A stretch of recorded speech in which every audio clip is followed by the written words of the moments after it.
joining me on Profit with a Plan podcast. This is where you can get some great ideas to create your most profitable small business. Now more than ever, having a solid plan will help you get your business to not only survive, but thrive. So join me, Marcia Reiner, your business strategist, each Tuesday for some smart ideas that can add more profits to your bottom line. I've helped tons of small business owners establish and implement a tangible plan that guarantees sustainable profitability and guides their growth. If you know of anybody that may be curious, share this podcast, or let's chat to see what we can do together to create greater profits in your business. I am really excited today to have on my friend, Shevelle McPherson. She is a business and intellectual property attorney. Shevelle began her career as a prosecutor and assistant district attorney for the city of Philadelphia. After receiving many accolades and recognition as a top national trial lawyer, Shevelle set out on her entrepreneurial journey. Shevelle, known as the monetization maven, expanded her law firm to 3 locations in the first year. It's pretty impressive. After a few years, she launched what is initially a side hustle coaching business, which turned into a 6-figure international business in less than 12 months. Shevelle is an award-winning international speaker, 2-time best-selling author, and an international business growth, and legal expert. She is recognized as a VIP Woman of the Year in the National Association of Professional Women. Shevelle is the host of Soarpreneurs, a podcast for entrepreneurs ready to start, scale, and soar their business. She is set to launch her new podcast, Monetize Your Intellect, a show premised on teaching entrepreneurs how to turn their intellect into income. Great stuff. Shevelle is extremely passionate about supporting entrepreneurs and showing them how to accelerate their income, protect their profits, and build sustainable business that they love.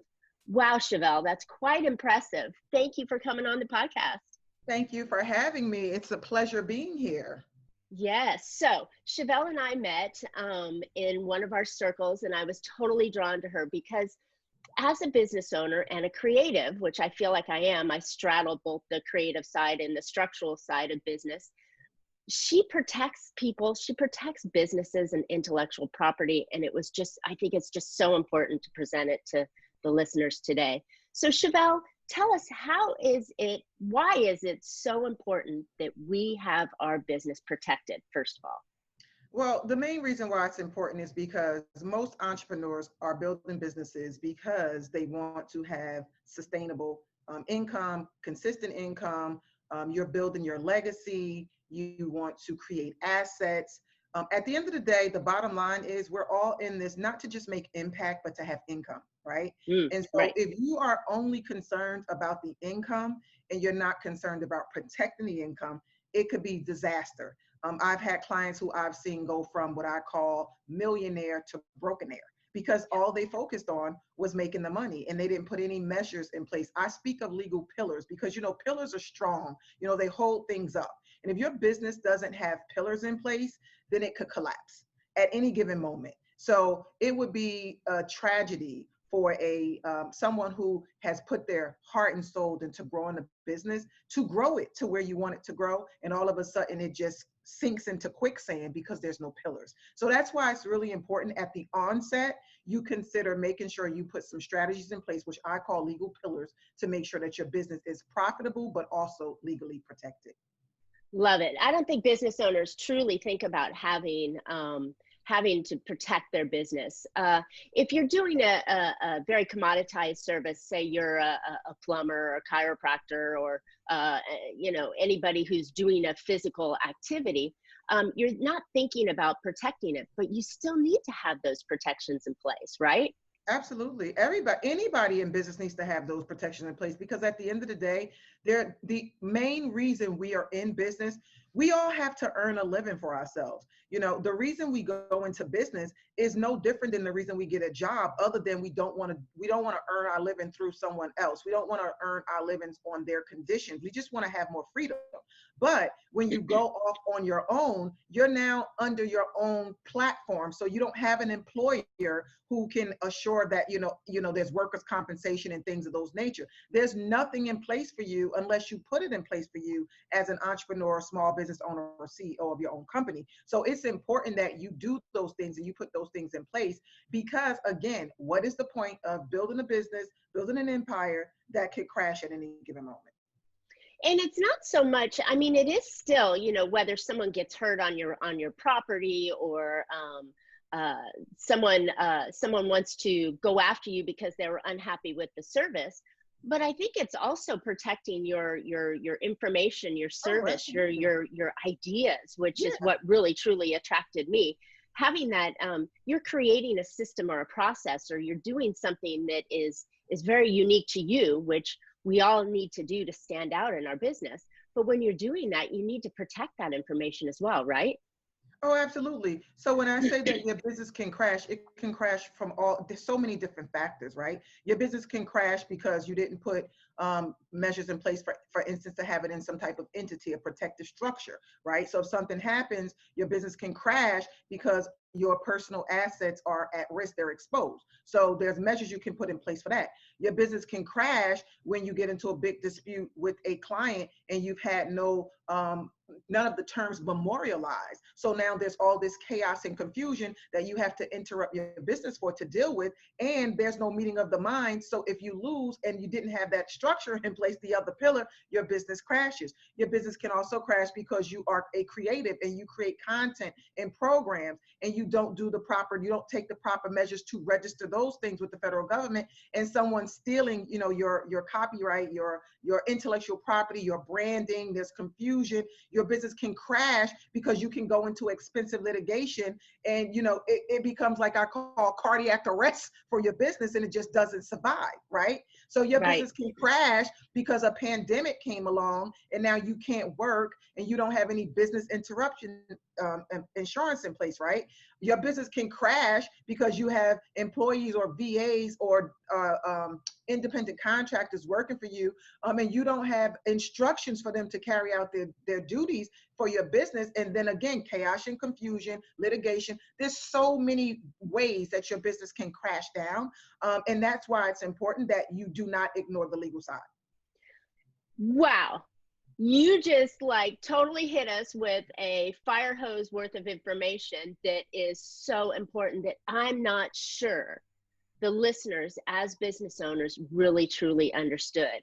I've said this before, that you should have a couple of people on speed dial and build relationships before anything happens. And I have to say, it's always have a banker in your back pocket so you can build that relationship. Make sure you have, your accountant, whether you're using them every week or you only need them a couple times a year. And the third one is have legal representation in place before you need it, so you can, maybe stop anything that gets in your way. And if something does happen, you have somebody that you've already got a relationship built with. So this is really super important. Thanks, Shevelle. This is great. You don't think about it. You really don't. You think about delivering your product and service and trying to get paid off of it. Absolutely. And one of the things that I do, and I'm glad that you mentioned the fact that we don't think of it as entrepreneurs beforehand. So I came into this space as an attorney. And when I came into this space as an attorney, even before becoming a business growth strategist and a legal expert, working with entrepreneurs, creating their businesses and building them and scaling them from the ground up. Before doing that, I actually was an attorney. I was doing business litigation work. That was one aspect of my business. So I was actually representing clients who had legal disputes because there were no agreements. There were, their content was being ripped off. There were so many things happening. So they came to me, like I said, you go to the dentist for the root canal, but you didn't come you didn't come in the beginning for the preventive care. Right. So now you're coming to get it, the problem solved, and it's urgent. So now what I've done in my coaching business is I have reverse engineered the process with entrepreneurs, and I go around and I speak and I encourage them, start with me before you need me.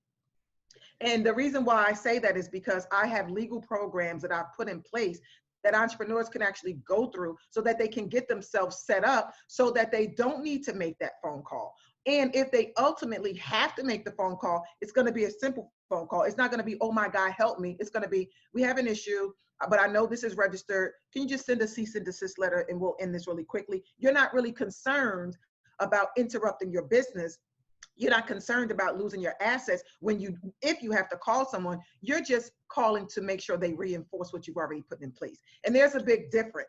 Okay, there's a big difference. If you go to the dentist for an annual checkup and you've been coming regularly, you're not too concerned because you've been on top of it. But if you don't go for 5 years and all of a sudden your tooth is aching and you're feeling, cold sensation, you're going there in urgency and you're concerned because you don't know, number one, how much damage is done to the tooth. Number two, how much it's going to cost you now, right? Because it's an emergency service. So think of it that way. Do you want to be the person who's running to an attorney like the person with the root canal who ignored the teeth and they don't know what they're going to be up against? Or do you want to just call because there's a minor concern, but you've taken precautions along the way so you know this isn't going to be something that's going to be devastating? So powerful. It's it is so important to be able to control the business. There's so many things in life that we can't control, right? You can't control the stock market. You can't control the guy that hits you. You can't control the weather. You can't control things that, are out of our control, but there are a few things that we can control. And when we are controlling them in our business, the things that we have to do is we have to set foundations in place. We have to set the contracts. We have to establish the relationships properly. We have to make sure that we're protecting our things. So then that's something you can control, because you can't control, like you said, someone stealing your property or using it because they love the idea, which is a compliment in itself, but right. that's your money maker. Right. But you can protect it on the front end. And so this is so powerful. I'm excited about this. So we talked about your pillars. Repeat the pillars for me. How many pillars are there? 5? So I talk about 5 legal pillars that you need to put in place in your business. And the first one is I call a PLS, making sure you have your business in a protective legal structure. It's sort of like us. We have a house to protect us if we need shelter. Your business needs to have a house to protect you. And it gives you a wall of separation so that you don't lose your personal assets if there's a business issue, right? So that's the first thing, is the PLS. The second one is, I always say, use effective legal agreements, because you want to memorialize the terms, the rules of engagement. So, the PLS is like your house and your contract are like the rules of the house. So you want to tell people, you come into my house, these are my rules. This is how you're going to pay me. This is where you're going to pay me. This is what's going to happen if you don't pay me. So you want to make sure you have those rules in place. So that's really important. That's number 2.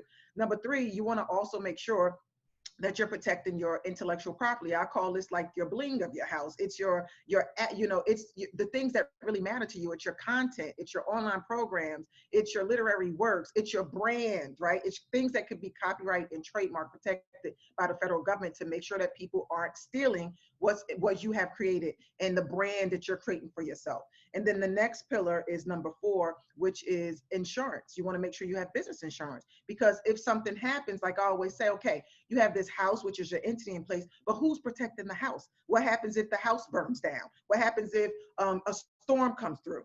You want to be able to transfer that exposure to a third party, which is an insurance company. You want to pass that risk off. And the final one is number 5. My 5th legal pillar is SOPs, is standard operating procedures. You want to make sure that you always have those in place. So when people come into your house and they know the rules of how to deal with you, but do they know how to do things? Do they know how to onboard? Do they know how to terminate? Do they know how to, do a sales call? You have to create these rules in manual, so that eliminates the possibility of the risk, I should say, of litigation. Litigation can be expensive, it can be time consuming, it can be energy draining. And if you have SOPs in place along with these other pillars, your risk of going down the road of expensive litigation, tons of money in legal fees, disrupting of your business will be dramatically decreased. And at the same time, I always say, you position yourself to naturally attract higher caliber clients. You put yourself in this energy range of being able to, to have consistent income. So not only do these pillars protect you, but they help to propel your income naturally, because you look like a professional. You are doing business as a professional. You're not running a lemonade stand. You're not running around like a rabbit chasing his tail, and you're just not on the income hamster wheel, because you don't have to stop and go, stop and go, stop and go.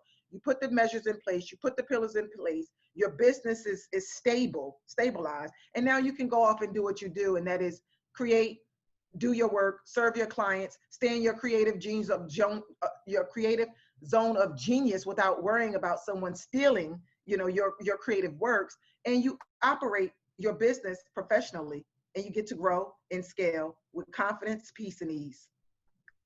Wow. Love it. Okay, so you'd hit on something that I didn't think was a pillar. Those SOPs are so important. They are. When we're growing our business, whether you're one person or you're a dozen people or you're 500 people, you still need to have those processes and standardized ways of doing your service. As one of my ideas, it's always trying to multiply yourself, because there's only 24 hours in a day, and you must sleep. So that limits the ability for you to be able to scale your business. So when you're scaling your business and you're bringing somebody on, by having those standard operating procedures in place, I didn't think of that as a legal side of it, but it makes total sense, because I'm asking this person to duplicate me and be me in so many different areas. I want to make sure that I have standardized procedures in place, so that when I'm asking them to do something for me, they're doing as I'm telling them, or I have recourse if I want to fire them. I have recourses. They're representing my brand and everything else. That didn't even hit to me on a legal side. So I recently did a masterclass, and I broke it all down, and definitely SOPs. And I always say, when it comes to SOPs, people, it's really important. I love it. When you first start out in business, that's when you should create them, because you're likely doing every task yourself. So all you have to do is document everything that you do, and voila, when you bring someone in, now you don't have to go back and think, well, what was the next step?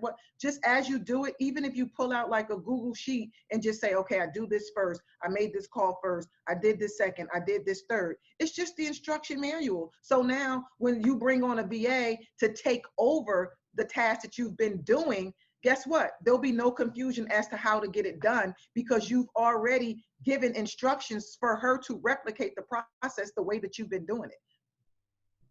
Great stuff. And there's so many protective factors around it. So I love it. Okay, so we've talked a lot about your pillars and how to make sure that you're, what do you call it, legally bossed up? You're protected. You're protected, and you've got the business protected from getting in any trouble. The other side that you do is that I think was super attractive to me is you talk a lot about intellectual property.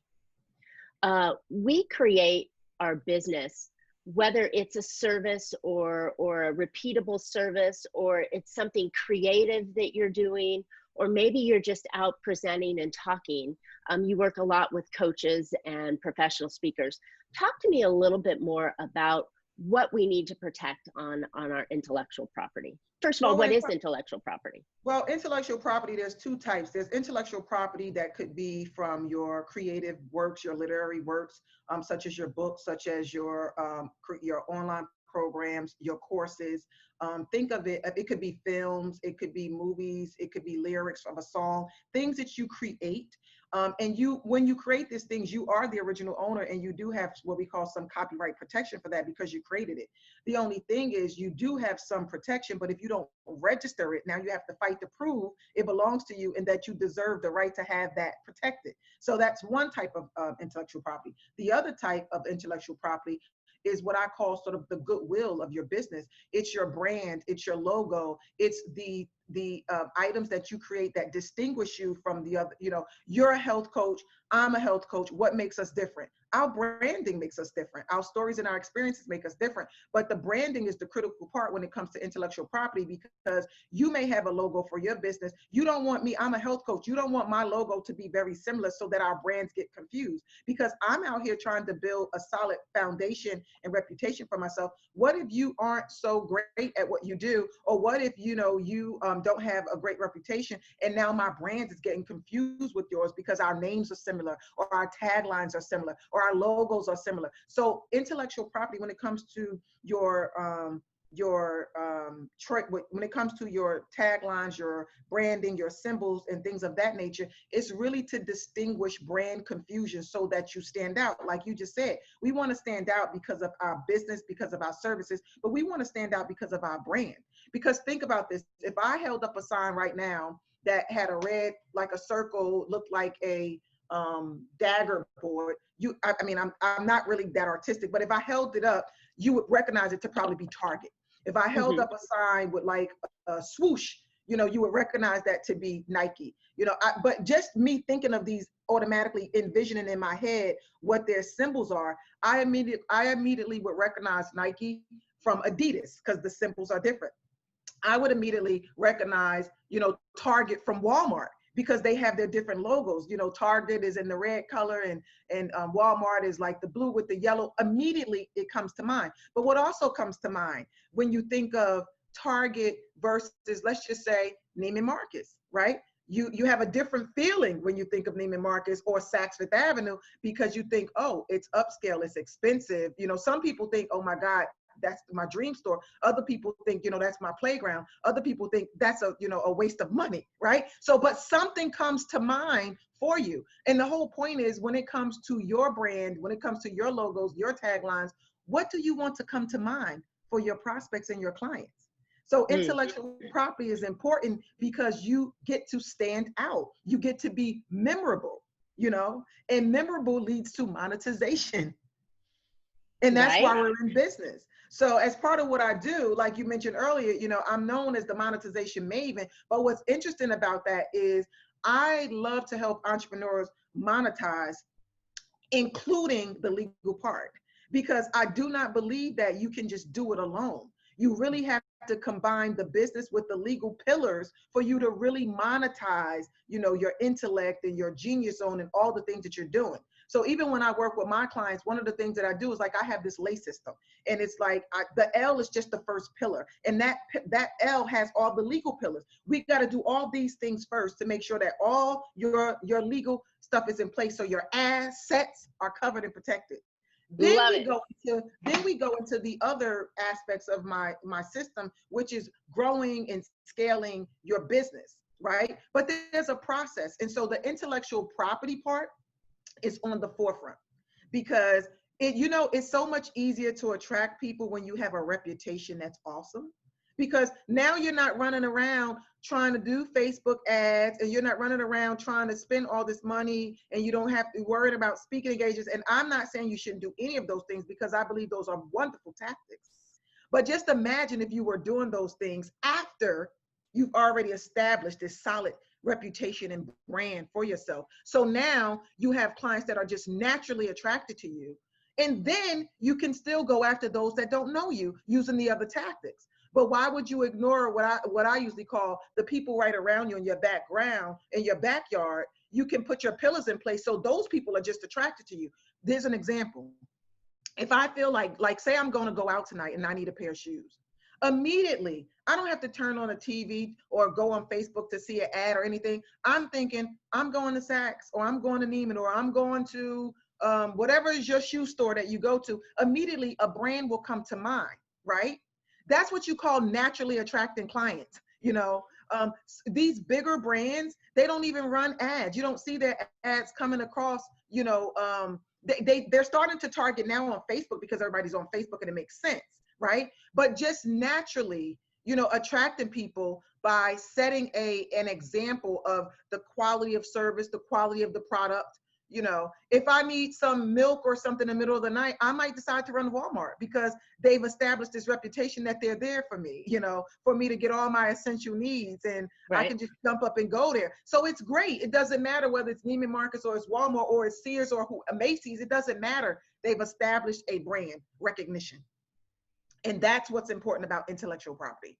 So if you know that it's that important, you know that you also need to protect it, because Neiman Marcus and Saks and Target and all these other places do not want their brand confused, because the brand reputation that they're setting out is what they want. People, when they wake up in the middle of the night or they need something, they want to be the first, they want to be top of mind. So your intellectual property helps put you top of mind, and therefore it should be protected. Yes, it should. So at what point, so first of all, is it expensive to protect your intellectual property, copyright versus trademark? I believe it's inexpensive. I believe it's expensive not to protect your property. And I'm going to tell you why. Because okay. for copyright, first of all, is very inexpensive, in my opinion. It's $35, okay? You can literally go on the copyright site, I think it's uscopyright.gov, and you can follow the instructions, you can copyright your stuff.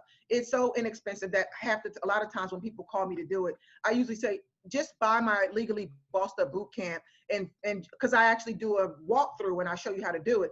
Rather than me, take money from you, just go do that and follow the instructions or go online and get it done. It's not that expensive, right? Trademark, on the other hand, I don't necessarily recommend people do alone because it's a little more complicated in terms of it's time consuming and you have to respond to office actions and things of that nature. But you can go on the site to at least generate a search to see if what you want to trademark is available. So I always suggest that you maximize all the free resources first. So you want to make sure that it's available first, and then you want to reach out to a trademark person or attorney who can get your intellectual property registered, like your logos and your taglines and things of that nature. But at the end of the day, what I always tell people is, if you're building a business and you're going to be like this, I don't know what you all are striving for, but I want to be like a billionaire business owner. I mean, your vision has to be so big it scares you, right? So if that's what you're striving to be, but even if you're striving to be a six-figure business owner, at the end of the day, it's not going to cost you six figures to establish a trademark, right? And I think the difference that I experienced with the trademark, I think the copywriting is, you're right, it's very simple, very straightforward. Right. Just go, all you're doing is doing that. But I had tried to do a trademark and I had done it wrong. So then I wasted the time and money. Right. And there's just so many little nuances to it as to, are you trademarking the logo? Are you trademarking the words? Are you trademarking the tagline, all those different things. So yeah, I highly recommend having an attorney for that. Yes. So that saves a lot of time and energy. And if you are not a U.S. resident, you must have an attorney. You cannot do it. So interesting. If any of your listeners are in Canada or London and they want to do a U.S. trademark, they must have an attorney. They cannot do it themselves. Gotcha. Wow. So we want to copyright, we want to trademark, we want to make sure that we have our intellectual property protected, so that way we can use it, we can brand ourselves, we can make ourselves be recognizable and distinguishable between our competitors that are out there, especially if we have a very highly commoditized business, something that everybody is doing or a lot of people are doing. I think that's super important. So absolutely. So what else do we need to know as business owners to be legally bossed up, to be protecting our business from our personal assets, from everything else, and our intellectual property? What else do we need to know? So what you need to know is basically the 5 pillars. If you put those 5 pillars in place, always say, look at it as like you have this big table, right? And you're going to, like, I'm talking to you now and I have my computer sitting on a table. Would I sit my computer on a table that has no pillars or no legs? No, because it wouldn't stand. So how long do you think that your business is going to stand if you don't have the PLS, if you don't have the legal agreements, if you don't have the protection for your copyright, if you don't have the insurance in place, if you don't have the SOPs? Those things are all the pillars that hold your business up. Once you have those in place, your business is solid. It stands. Now, that doesn't mean that, people aren't going to come along and try things, but guess what? It's going to be very difficult for them to win if you are solidly established, right? It's just like if a storm comes, it doesn't mean just because you have your house waterproofed and all these other things. I mean, I remember when I first bought my house, when it would rain, the water would just come inside. Well, I got a sump pump, I got things done. I didn't stop the rain, but I stopped the rain from coming to my house. Ah, yes, the things that we can control, right? Right, the things that we can control, right? So it's the same thing with your business. Are you going to stop the madness around you? You can't stop the madness around you, but you can stop it from entering your house, from your business. Love it. Love it. Okay. This is You so have to do, valuable, you have to do what you can do to keep it away from you. right? That's the goal. So you put those pillars in place to keep things away from you. Now that things are away from you, you can focus on monetization, making money, getting your impact out into the world, getting your services out into the world, doing what you do, your genius zone, making the cash register ring, just do it, globe trotting the world, whatever it is you want to do, you can do it because you put pillars in place to keep the things away that could stop all of that. Mm. Sound advice. Sound advice. I love it. So where can people reach you? So you can reach me. I'm at info@ShevelleMcPherson.com if you want to shoot me an email. I also would love to give them a free gift, which they can go get. It's called Avoid Legal Landmines. So I talk about these pillars. So there's like 10 landmines that I usually say are lurking all around your businesses, and you want to make sure you lock them down. So this is a checklist where you can just go off and make sure that you have these things taken care of. If not, then you might have some missing pillars that you want to put in place. So if you want to get that, you can go to www.legalizemybiz.com/guide.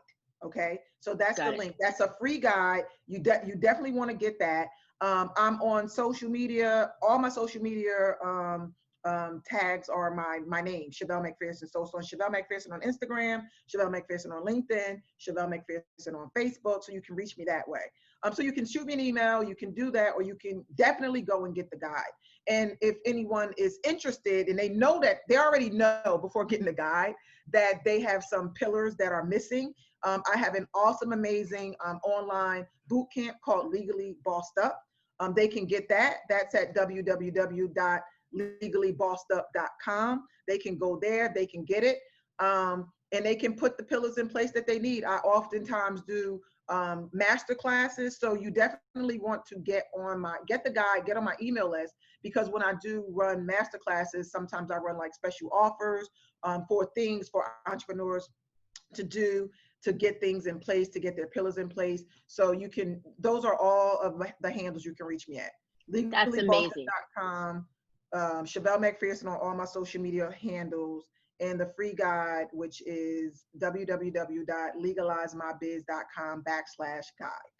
Well, we'll have all of that information in the podcast notes, so that way you can see it and reach out to Shevelle. I have to say, Shevelle, thank you. You are extremely cost effective by going through some of your programs that are things that are commonly used, because we all know attorneys can be very, very expensive to hire one-on-one at, $300, $400, $500 an hour or more. And so to join in and get this kind of legal advice, to get the legal protections in place, to get the contracts and all that kind of stuff in place for a fraction, we're talking pennies on the dollar for what it is. So I encourage you all to go out and check out Shevelle's information. She has been tremendously helpful to me and to many people around me. So I encourage you to go out. So, and you just made one more thing. You just made me think of, which I forgot. We're in the process of releasing. I've been hired by a lot of coaches, consultants, and speakers to draft legal agreements for them. So now I've compiled a lot of those, and I'm actually going to be launching a site called My Profit Protector. You can go to myprofitprotector.com, and you can actually get legal agreements that are drafted, attorney drafted and peer reviewed, not cut and pasted documents that don't make any sense at all. These really have the provision, I call them, we 10x the language of your legal agreements to make sure that we can keep some of those things away that are lurking around.